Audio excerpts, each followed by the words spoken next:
So now, I believe that you're ready for our next activity because wala na kayo may pangutanan. I believe na nunabin mo sa atong discussion. So ready na ba mo sa atong activity?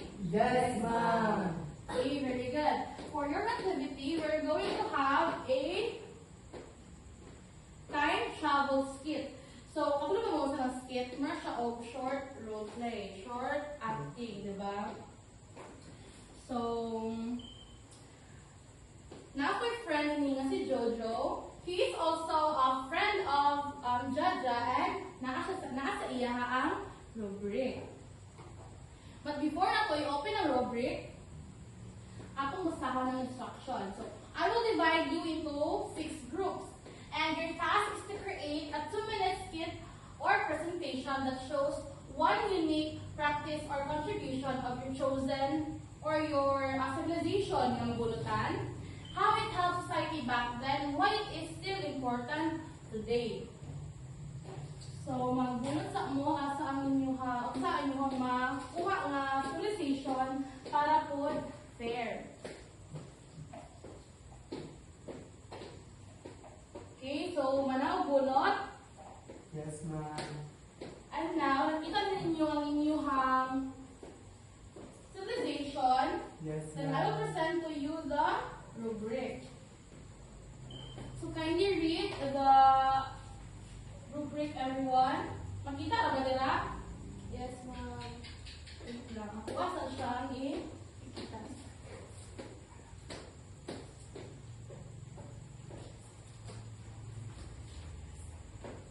Maklaro na ba sa likod?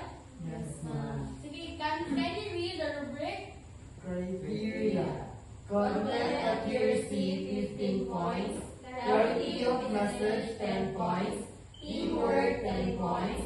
Presentation skills 10 points. Time management 5 points. For a total of 100 points. No, only 50 points. So this presentation will consist of 50 points, right?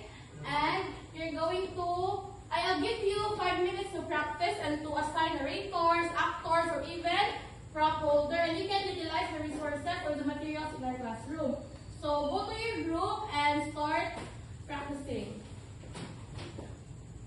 Timer starts now. 5 minutes starts now.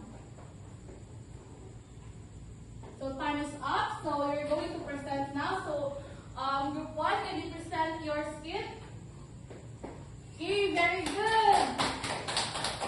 So I believe naminaw ginmong kay inyo yung na-share ang inyong ideas o ang inyong learnings about anak nga civilization.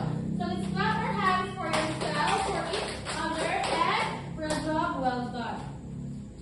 So now did mo na-learn? Yes, ma'am. Where? Yes, ma'am. Unsa man yung mga learn? Yes, Mark. About sa mga owners ng civilization natin. Isa na influence ang atong world civilization. Yung sa niya pag-influence. For example, ma'am, is sa Indus Valley Civilization, kaya ganyan yung kanyang mga drainage system, which is nagyapon sa aqua karon and makatapang which is sa prevent sa mga floods and sa pagkontrol sa mga lugar. How about you, Jeremy? I learned about sa kanang sa mga old civilizations. Kaning mga Greek, kaning mga different civilizations, influential siya into our present day, such as ancient Greek civilization. Through the ancient Greek civilization is na-create to ito like mga politics, democracy, philosophy, and arts. Okay, very good. So, tanan civilization, no? Tanan period naka-influence sa atoa karon bisag modern na to. Bisan pag na sila ka 1,000 years ago naka-influence kaya ako sila sa atoa. But can you imagine you guys? Kung sa atohang kalibutan karon or kita karon ng mga tao nga nasa modern times o wala ka sila naka-invent ng mga yunana. Dili ma-imagine mo because pwede na ayaw kahuna-huna pero dili nga nasa kauna sa ila ha. Pwede pag wala yung kahuna-huna.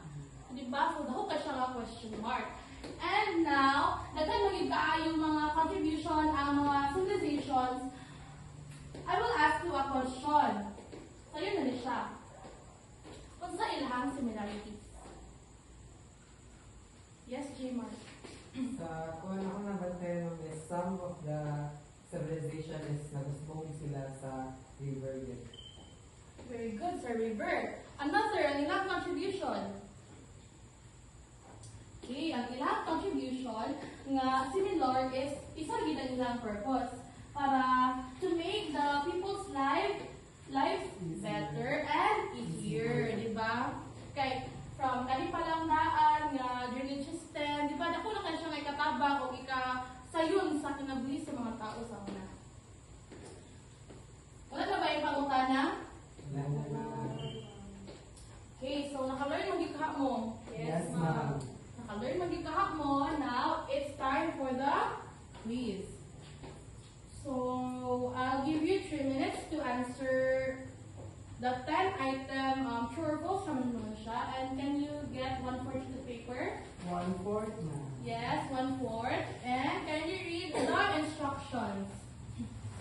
Write T if the statement is correct and write F if it is incorrect. Write your answer directly. I will give you 3 minutes to answer. So, di ba?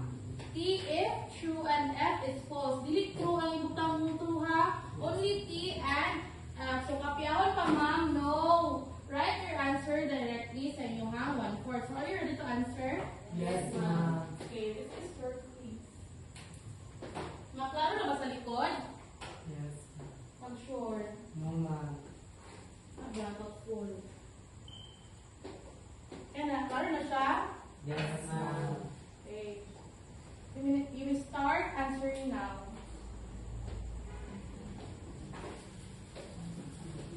Your timer, I will give you 3 minutes, right? So your timer starts now. Okay, time is up. Pass your papers, everyone.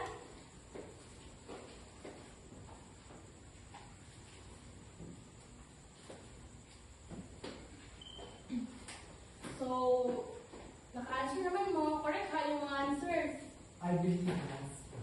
Na mag-believe naman Jerky. Feeling ko na. And naminaw ka, very good. It is very good to hear that naka-answer good mo. Wala ko nag-isip sa atong please kayo naminawan mo. And for that, na ako ihatag na assignment. Can you read the instructions, everyone? Instructions. In 1/2 crosswise, write 5 to 7 sentences reflecting on the contribution of the oldest civilization and how we see their influence in modern life today. I will be collecting it next meeting. Okay, asay butang. 1/2 crosswise. Asay collect. Next meeting. Pila ka sentence. 5 to 7 sentences. So, very good. I guess nakuha rin niyo. So, let's call it a day. Everybody stand.